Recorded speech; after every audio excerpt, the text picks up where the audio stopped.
So Chaucer started with that idea of pilgrimage, but it's really that they're claiming they're going for this religious reason, but they're all hypocrites and they're full of sin. The religious people are all selling faulty wares and trying to make money. The wife of Bath is looking for her next husband. The miller's drunk out of his mind. So they all have this underlying more sinful reason for being there. And so that's also true in this book, which I tell people in Fernie, it's not that I'm satirizing you, it's Chaucer. Chaucer did it. I'm just following Chaucer. I'm going to read this section. So first I start by introducing all the different groups and kind of trying to get a sense of their voice. And I'm going to read you the scene where we meet Lanny, who's a miller, and we meet Michael, who's a developer. Lanny and Michael used to be ski bum buddies. They went by the nicknames Banger and Cheech and smoked a lot of pot and did a lot of skiing. But now they've grown up. Michael has a wife. Lanny's working at the mill. Michael's selling real estate. And Michael's wife, Janet, is very pregnant. And Michael and Lanny are supposed to go on this weekend ski touring trek, but Janet said you're not going anywhere until you practice with your avalanches. So now they're out in the backyard burying their beacons in the snow and digging them up and chasing them around the yard for Janet. Lanny had started to worry that he and Michael would never get where they were going. First, Janet had them traipsing around the backyard like a couple of puppies in obedience training school. They were supposed to be out in the wild already, but she had them penned up, following orders and sipping on some gay, fruity tea drink. She issued commands, and what was he supposed to do?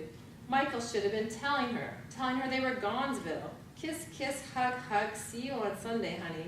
However he had to do it. Lanny didn't care, just do it. No such luck. Then Lanny learned that Janet actually planned to come with them on a ski touring trek, in her condition. Michael sure as hell hadn't warned Lanny about that. When she pulled out her touring pack and started stuffing it full of equipment, Michael wouldn't even meet Lanny's eyes. They were going into the backcountry, the wilds, no place for a pregnant lady. And Lanny had heard about pregnancy. He knew they'd be stopping every 15 minutes so she could waddle into the trees and take a leak. It'd take them a year to get to bloody Camelot. Plus, she talked the whole way there, no doubt. Zero understanding of the whole point. Escape, quiet, calm. Not ceaseless nattering about nothing. Women never understood when simple quiet was the thing needed, as if they had to continually talk themselves into existence. Like if they fell silent too long, they might spontaneously evaporate. To make matters worse, she'd start every other sentence with, when the baby comes out. Lanny knew where a baby came out of. Since when was it socially acceptable to talk about that place to your husband's best friend? Women today had no sense of decorum. As if all this wasn't enough, Michael hadn't bothered to reserve a spot at the hut. He claimed that it was too late in the season. Nobody would be thinking about skiing in mid-April. But now it was puking out. Anyone could be getting the same idea as them. One last unexpected chance at the steep and deeps. Without sign-ups, the hut was first come, first served, which meant they should have left at sunup to secure themselves prime beds. Instead, they were playing hide and friggin' seek in Michael's backyard. Worse yet, they pretended to like it. Yes, darling, whatever you say, darling. Why don't I run one more circle around the yard for you, darling? Lanny was never getting married. Scholars of Chaucer have said that there's a group of stories called the marriage group, which are debating the pros and cons of marriage and pros and cons of women. So I have this sort of marriage theme running throughout the book also. And you don't need to have read Chaucer to read this, but I had a lot of fun playing around with responding to Chaucer myself. One thing so when I was writing this book, I never ever used the word satire, because who in their right mind would write a novel satirizing a town of 4,000 people when they live in that town of 4,000 people, right? Crazy. So I would just say, oh, it's dark comedy, it's kind of comic in a dark comic. I would never say satire. And then when I hit the shelves, I had this moment of, what have I done, panic, because it is, satire implies laughing at people from the outside to help improve them, and I guess it's not satire in the sense that I'm one of them. I'm laughing at us, but not everyone in town has seen it that way. It's been a little bit tense. I was really paranoid. So, most people have been tremendously supportive, and the bookstore has sold hundreds and hundreds of copies. It feels like everyone's read it. But when I first had a couple bad experiences at the start and realized some people were mad, or some people were reading it like it was nonfiction, or some people totally missed the Chaucer part, they thought it was a real criticism of Fernie culture, I got really paranoid. I was scared to go to the one grocery store because I didn't know who was mad at me and who wasn't. And one of the reasons, I think I talked around town that I was writing the Ski Town novel, and maybe people imagined that it would be really idyllic, and it would talk about how we've escaped the rat race, and we have it all figured out, we live in this beautiful place. And I might even have intended that when I started writing, but my writing, I tend to go into sort of the dark and uncomfortable place and ask the hard questions. That's just what I'm drawn to, the darker underbelly, the things that people don't talk about. And so in the novel, The Bone Cage is about Olympians, and I love the Olympics. You can't tear me away from the TV when the Olympics is on. I competed in sports my whole life. My brother went to the Olympics as a wrestler, and one of my proudest moments was being in Sydney and watching him at the Olympics. So I have wonderful feelings about the Olympics, but that book is very critical of the whole Olympic endeavor. And is it a worthwhile quest? And are we helping athletes transition out of the athletic life? And do they transition out and have successful adult lives afterwards? And what's the issue with post-Olympic depression? So with that, I also was drawn to the darker places. And that same thing happened when I went to write the Ski Town novel, partly because of the influence of Chaucer being a really bawdy, satirical text. But also I started to notice things like, one of the things I noticed was this real insider-outsider divide. So it's like everybody thinks the door closed behind them. They're the last insider. Anyone who came after them is an outsider. And so you have some people who think you can't be a real Fernie. You're not really from Fernie unless your great-great-grandmother lived there straight from Italy when the mines opened or something. So other people think, well, you're not really an insider unless you've spent a summer season. If you only come for ski season, you're not an insider. And there's all these different layers of insider, outsider.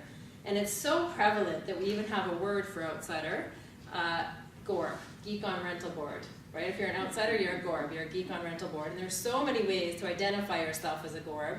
If you put your helmet on here and your goggles on here and there's a space between them, that's called the Gorby Gap. I've been there 15 years and I still always have a Gorby Gap. I don't know what it is. I'm an outsider. So stuff like that started to interest me. If it's so idyllic, why are we welcoming everyone? Come to this beautiful, happy place. Why do you have to have that insider-outsider divide? And this whole hierarchy of who's more inside. And so, because I am a GORB, because I'm an outsider, when I was writing the book, I didn't want to get the real technical details wrong, like get the equipment wrong or the snow conditions wrong or something like that. So I'd read it to my husband every night, who was a ski bum, has been there for a long time. And when I read it to him, we called it the official degorbification process. He's the text degorbifier. And so when I was reading him this section, when I read that part about women talking too much on the ski track, don't they know the whole point is to be quiet? He just had this look on his face like, oh my God, she can read my mind.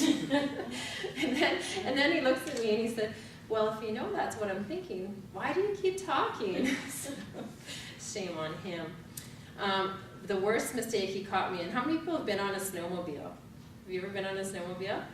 So you might not even recognize this horrible mistake that I made, but I was reading to him, and then when I finished the section, because I'd always read it aloud, because I catch a lot of my mistakes that I don't like when I'm reading aloud, and he had this look on his face that I knew I'd done something wrong. And so at that point in the writing process, I mostly needed a cheerleader. I don't really need to be critiqued or told me that was wrong. I mostly just need to be, it's great, keep going. But I could tell I did something wrong, so I just said, just tell me, what did I do? And he said, it's not the major. He said, the characters are great. I can't wait to learn more. It's really funny. I'm getting really excited about what happens next. It's just a small thing. And I said, what? And he said, a snowmobile does not have a gas pedal. So I had the snowmobile with it instead of this, right? And you could just see that just sliding right by some Toronto editor or something and being there forever, and just discredited me with anyone who knows anything about mountains or snow. So I had put a gas pedal on the snowmobile. So that was the kind of thing he caught for me, which was great. And when I tell that story, it can tell me so much about a community, because if I tell that story in Cranbrook, it brings the house down. They think it's the funniest thing they ever heard. And if I tell it in downtown Toronto, they just not a peep, right? They don't know. So I'm going to read one more section. One way that these different groups distinguish themselves is by the substances they abuse. So the ski bums tend to be potheads, and then suddenly I start out with the types, and there's stereotypes also, and then eventually you learn that the characters, hopefully, if I've done my job right, you learn that the characters can't be contained within the types, and the types break down. But in the start, the ski bums are the potheads, and the rednecks are the booze guzzlers, and the hippies have their mushroom tea. So who's had mushroom tea? Put up your hand. No, just kidding. So I'll read this section too. So mushroom tea is a natural kind of mushroom, and it just makes everything really hilarious, and maybe you hallucinate a little bit. and you might get kind of nauseous too. And so Michael, the developer, everyone's mad at him. Lanny's mad because he's brought Janet. Janet's mad because she's 8 months pregnant out trying to climb up a mountain. And then Janet, as they're about to leave, 2 of her friends who are lesbians, Cosmos and Ella, their huskies have eaten a sheep, and the farmer wants the huskies put down. And so they have to get out of town because someone's going to put down their huskies. So suddenly the 2 lesbians and their bloodthirsty huskies are coming, and it's getting more and more crowded. And Lanny's blaming Michael, and it's going it's hardly got going, but already too many people are on this trip. And so Michael, in a fit of despair, decides what the hell, and he drinks the mushroom tea with the hippies, with the Ella and Cosmos at the bottom of the trail. And right here he's by himself, and the mushroom tea is kicking in. So I'm going to take you on a mushroom trip. So Lanny's up ahead and Janet's lagging behind, so Michael's on his own.